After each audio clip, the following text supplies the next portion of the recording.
विगत दिवस चुनाव परिणाम के बाद अनुसूचित जाति के लोगों के साथ हुई मारपीट की घटना को लेकर आज सैकड़ों लोगों ने पूर्व दर्जा मंत्री सिकंदर पवार के नेतृत्व में थाना कोतवाली का घेराव किया। प्रदर्शनकारियों ने आरोपियों की शीघ्र गिरफ्तारी की मांग की और चेतावनी दी कि यदि 2 दिन के भीतर गिरफ्तारी नहीं हुई तो नगर की सफाई व्यवस्था पूरी तरह से ठप कर दी जाएगी। सिकंदर पवार ने इस मामले को जातीय उत्पीड़न बताते हुए प्रशासन पर लापरवाही का आरोप लगाया। वहीं कोतवाली योगेश उपाध्याय ने बताया कि मामले में मुकदमा दर्ज कर आवश्यक कानूनी कार्रवाई की जा रही है। घटना के बाद नगर में तनाव का माहौल बना हुआ है।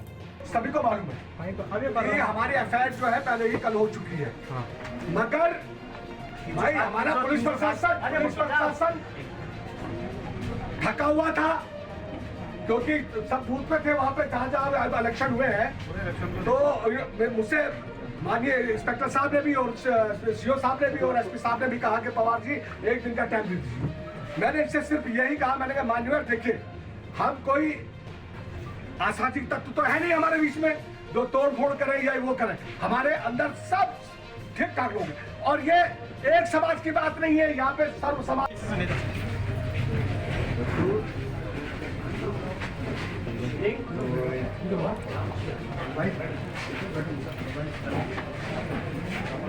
कॉपी कितनी कराई आप लोगों ने? यहाँ से बना लो, यहाँ से बना लो ना, उसको भी जाके पुलिस को भी जाके और कर लेंगे।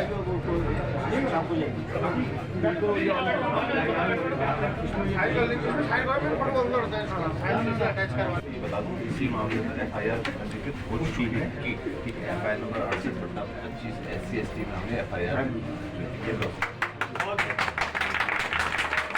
आपको इसकी जानकारी SC/ST की जो भी तकलीफ है वो हम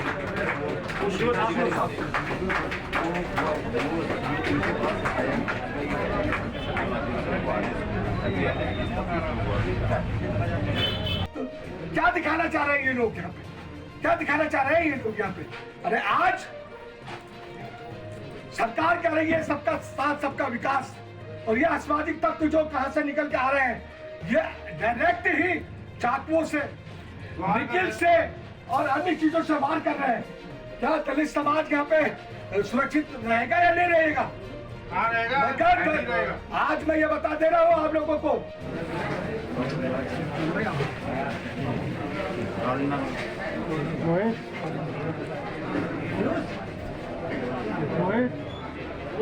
वो क्या ले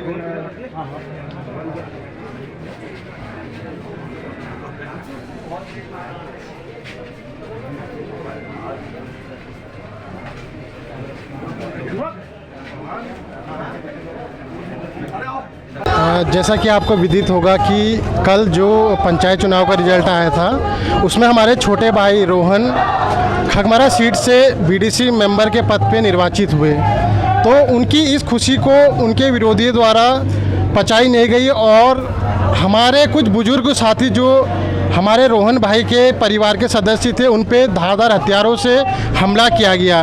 आज हमारे समाज का इस थाने में आने का यही कारण है कि हम चाहते हैं कि शीघ्र उन व्यक्तियों पे कार्रवाई हो जिन्होंने इस घटना को अंजाम दिया। और मैं पुलिस प्रशासन को चेतावनी देना चाहता हूं कि अगर 2 दिन के भीतर इन अराजक तत्वों पर कार्रवाई नहीं की गई तो मजबूरन हमको सड़कों पे आना पड़ेगा। मामला तो आपके संज्ञान में पहले भी आ चुका है और माननीय हमारे जो पत्रकार बंधुओं को सबको नमस्कार। और साथियों मैं ये ज़रूर कहना चाहूँगा कि कल जो इलेक्शन हुए हैं, इलेक्शन में जो है जो हमारी सीट जो है सरसों सीट जो है वो खगमरा सीट जो है वो बीटीसी की जो है वो जनरल हुई। जनरल में एक ऐसी बंदा जो जिसका नाम रोहन है उसको खड़ा किया। रोहन ये मेरे बगल में खड़ा हुआ है।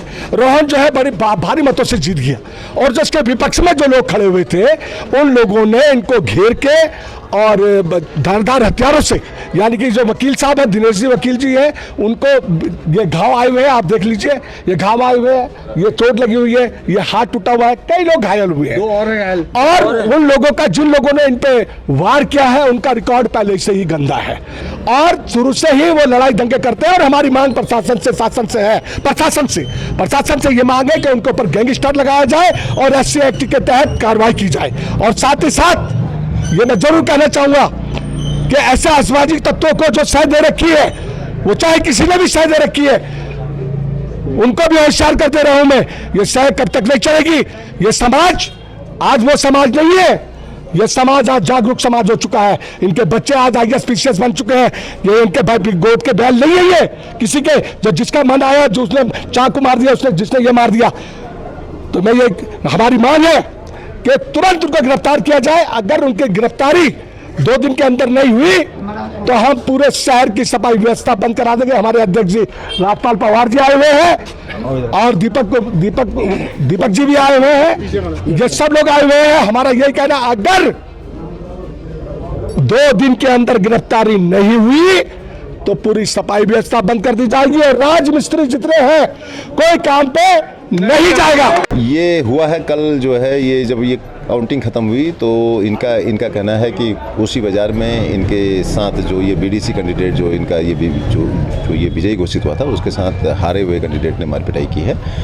तो इस पर हमारे थाने पर कोतवाली में एक FIR पंजीकृत की गई है SC ST एक्ट के तहत, जिसकी विवेचना क्षेत्राधिकारी महोदय द्वारा जो ये की जा रही है। जो भी इन्वेस्टिगेशन में आगे जिस प्रकार से भी साक्ष्य पाए जाएंगे उसमें ज़रूर कार्रवाई अमल में लाई जाएगी।